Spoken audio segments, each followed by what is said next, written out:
All India Radio presents Morning News.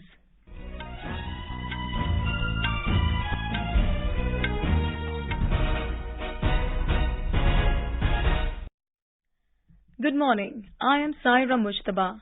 The headlines. Prime Minister Narendra Modi emerges as the world's most popular leader with an approval rating of 78%. RBI says banking sector remains resilient and stable. Government says it is committed to release funds for proper implementation of MGNREGA. US Secretary of State Antony Blinken postpones his visit to China after an alleged Chinese spy balloon's entry into American airspace. And Youth Affairs and Sports Minister Anurag Singh Thakur to launch mascot, theme, song and jersey for the third edition of Khelo India Winter Games in Jammu today.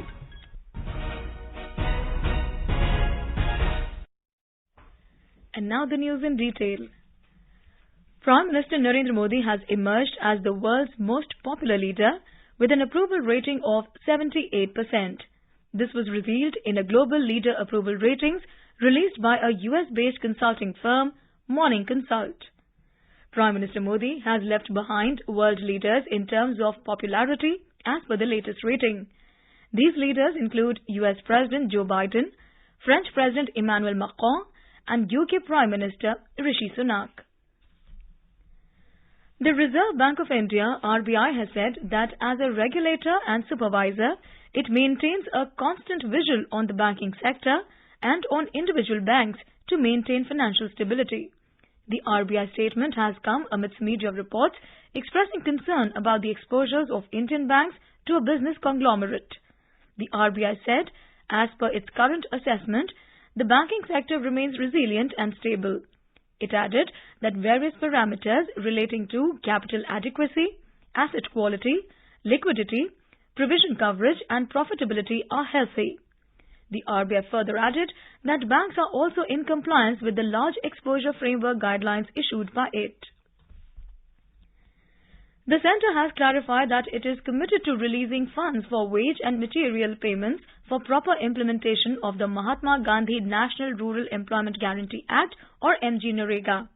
Issuing clarifications on the issue of budget cut on MGNREGA in the Union Budget 2023-24, Rural Development Ministry has said that whenever additional fund is required for the scheme, the Ministry of Finance is requested to provide the funds. The ministry added that it reflects that actual releases to the states have been much higher than that provided at the budget estimate level. It further stated that even during the current fiscal year 2022-23, the budget estimate was 73,000 crore rupees, which has been revised to over 89,000 crore rupees. The ministry said that thus previous release has no bearing on the requirement for funds for next year. Prime Minister Narendra Modi said that the government has increased the budget allocation of Pradhan Mantri Awas Yojana in the Union Budget so that all needy people could get a home. He said that people's participation has led to the success of several government initiatives of late. He mentioned that works of Krishna Guru inspired people to work with devotion and commitment for the betterment of the country. Participating in the Krishna Guru Eknam Akhand Kirtan for World Peace at Barpeta in Assam via video conferencing yesterday, the Prime Minister said Assam and Northeast would be hugely benefited with the new declaration made in the recent Union Budget. Mr. Modi hoped that the proposed Ekta Mall would boost the products of the artisans of Assam. Home Minister Amit Shah will be visiting Jharkhand today. He will offer prayers at Baba Baidyanath Dham Temple. Mr. Shah is also scheduled to take part in the centenary celebrations of Ram Krishna Mission Vidyapeeth School in Devghar. More details from our correspondent. Union Home and Corporation Minister Amit Shah will today reach Devghar in Jharkhand to lay the foundation stone of IFFCO Nano Urea liquid fertilizer plant in Jasidi. This is the second visit of Mr. Shah to Jharkhand this year. Earlier, Mr. Shah had made his visit to Chaibasa in January to address a public rally and mark the beginning of Vijay Sankalp rally ahead of the 2024 general elections. The second phase of Vijay Sankalp rally aims to boost up the spirit among party workers in Santhal Pargana division. Shilpi, AIR News, Ranchi. Political activities have intensified in the northeastern state of Meghalaya, with the last date of filing nominations drawing near. Many candidates with interesting profiles have filed their nominations this time for the assembly elections. Our correspondent covering the elections has filed this report. From a daily wage laborer to former IAS and IPS, people from different walks of life are trying their luck in the political battlefield of Meghalaya Assembly elections this time. 27-year-old daily wage laborer Richard Nomsap is contesting from Maliam constituency as independent candidate, and he is very confident about his success. While former IPS officer Maria Home Kharklang is contesting on BJP ticket from North Shillong. BJP candidate from Maesin Ram constituency Himalaya Shangpleong is also a former bureaucrat trying his luck in the politics. On the other hand, when every candidate wants to be elected anyhow and enter into the assembly in these elections, there is one candidate who has left the politics 10 years back after winning 2 times but came to politics again after public support and persuasion. NPP candidate from Khalier Riyat constituency Nehlang Lingdo is trying his luck after 10 years of gap. Sushil Chandra Tiwari, AIR News, Shillong. Indian Railways will set up convenience stores at 2,000 railway stations across the country, where items of basic needs will be available. Addressing a press conference in New Delhi, Railways Minister Ashwini Vaishnav said, from these stores, passengers can purchase items of daily use like bathing soaps, toothpaste and towels. He added, these stores will remain open on all days of the week for 24 hours. With an objective to make the treatment of the transgender community hassle-free, the Maharashtra government has begun the state's first dedicated transgender ward at Gokuldas Tejpal Hospital near Chhatrapati Shivaji Maharaj Terminus in Mumbai. Speaking at the inauguration, Maharashtra Minister of Medical Education Girish Mahajan said, the state government is planning to open similar wards in other government hospitals as well, depending on the demand from the community. More details from our correspondent.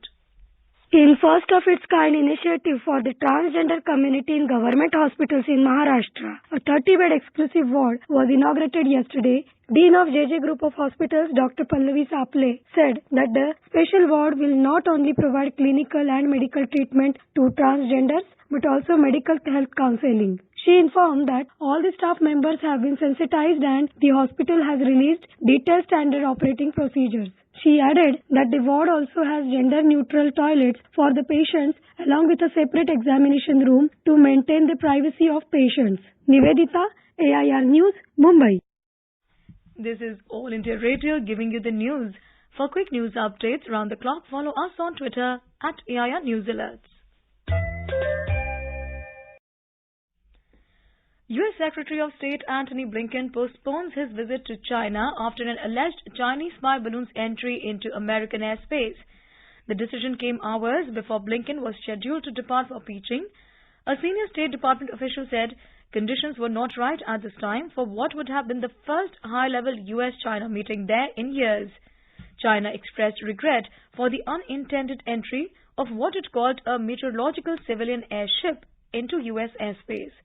U.S. officials made clear they did not believe that explanation, and the Pentagon restated its assessment that it was a surveillance aircraft. The United States has announced additional security package for Ukraine. The package included authorization of a presidential drawdown of security assistance valued at up to $425 million as well as $1.75 billion in Ukraine Security Assistance Initiative funds. According to the statement released by U.S. Defense Department, the package also includes the critical air defense capabilities to help Ukraine defend its people, as well as armored infantry vehicles and more equipment including Javelin anti-tank missiles, artillery ammunition, and conventional and long-range rockets. The world's longest river cruise, Ganga Vilas, reached the waters of Bangladesh yesterday on the 21st day, after being flagged off from Varanasi on 13th of January by Prime Minister Narendra Modi. It is anchored at Antihara after the cruise members completed their customs and immigration formalities in the afternoon. After overnight stay at Antihara, the cruise will sail for its next destination this morning and reach Mongla port in the afternoon. High Commissioner of India to Bangladesh, Pranay Verma, will welcome the tourists on their arrival at Mongla. More from our correspondent. The momentous visit of the cruise ship is being hailed as a major step in realizing the potential of tourism between the two countries and opening up new ways of connectivity between India and Bangladesh. During its 2-week-long passage through Bangladesh, the cruise ship will take the visitors to some of the most historic and heritage places of Bangladesh, including Sundarban. Rajesh Jha for All India Radio, Mongla, Bangladesh. Minister of State for External Affairs V. Muralidharan reached Colombo last night to participate in Sri Lanka's 75th Independence Day celebrations. He was received by the State Minister of Foreign Affairs, Tarak Balasurya. The main ceremony of the National Independence Day celebrations will be held this morning at Galle Face Green in Colombo. Our correspondent has filed this report. The celebration of 75 years of Sri Lanka's independence under the theme Namo Namo Mata, a step towards a century, have commenced. A special cultural arts festival, Lankara Lanka, was held yesterday at Independence Square in Colombo. To participate in the celebrations, Minister of State V. Muralidharan reached Colombo last night. During his visit, he will also have separate bilateral interactions with President Ranil Wickremesinghe and the Sri Lankan Foreign Minister Ali Sabri. He will also have an interactive session with prominent members of the Indian diaspora. Several events are lined up to commemorate the celebrations over the year, which includes Sri Dalada exhibition in Kandy, exhibition of Kapilavastu Buddhist relics, exposition of sacred Buddhist relics from China and Pakistan, and an exhibition in Anuradhapura. The Jaffna Cultural Center, which was built under an Indian grant assistance, will also be opened next week. Ahmed Moin Farooqi, Colombo. Youth Affairs and Sports Minister Anurag Singh Thakur will launch the mascot, theme, song and jersey for the 3rd edition of Khelo India Winter Games in Jammu today. The Winter Games are scheduled to be held from the 10th to the 14th of this month. The Khelo India Winter Games are supported by the Ministry of Youth Affairs and Sports and organized by the Jammu and Kashmir Sports Council as well as the Winter Games Association of Jammu and Kashmir. Around 1,500 athletes across the country will take part in the games that will take place in Gulmarg. 9 sporting events will feature in the Winter Games. The first edition of the Khelo India Winter Games took place in 2020 and host Jammu and Kashmir topped both the editions of the games so far. In football, India beat Bhutan in their opening match of the South Asian Football Federation SAF Under-20 Women's Championship in Dhaka yesterday. Host Bangladesh and Nepal are the other teams in the tournament. India will face Bangladesh tomorrow and Nepal on Tuesday. And now for a look at today's newspapers, it's over to Prashant Kumar Sinha. Thank you, Saira. All dailies have covered the Adani row disrupting Parliament proceedings on their front pages. The Pioneer writes Parliament stalled over Adani as opposition sticks to JPC guns. Another headline quoting Finance Minister Nirmala Sitharaman says RBI LIC exposure to Adani within permitted limits, adding India's regulators very stringent. Nation has well-regulated financial market. The Asian Age writes Finance Minister tell BJP MPs budget to benefit poor middle class. In business news, the Economic Times quotes Amazon CEO in its headline, investment in India e-commerce will bear fruit in long run. The Hindu business line says, at 14,205 crore, SBI posts highest quarterly profit. Hindustan Times writes, fears of Joshimath rerun in Doda as cracks appear. Business Standard notes Air India, Air Asia to tweak flight path to avoid internal contest. And finally, the Hindu writes, Tihar jail to get artificial intelligence AI-powered surveillance system. The premises will also have a real-time grievance redressal system and optical fiber network. And with that, it's back to you, Saira. Thanks, Prashant. And now, before we end the bulletin, the headlines once again. Prime Minister Modi emerges as world's most popular leader with an approval rating of 78%. RBI says banking sector remains resilient and stable. Government says it is committed to release funds for proper implementation of MGNREGA.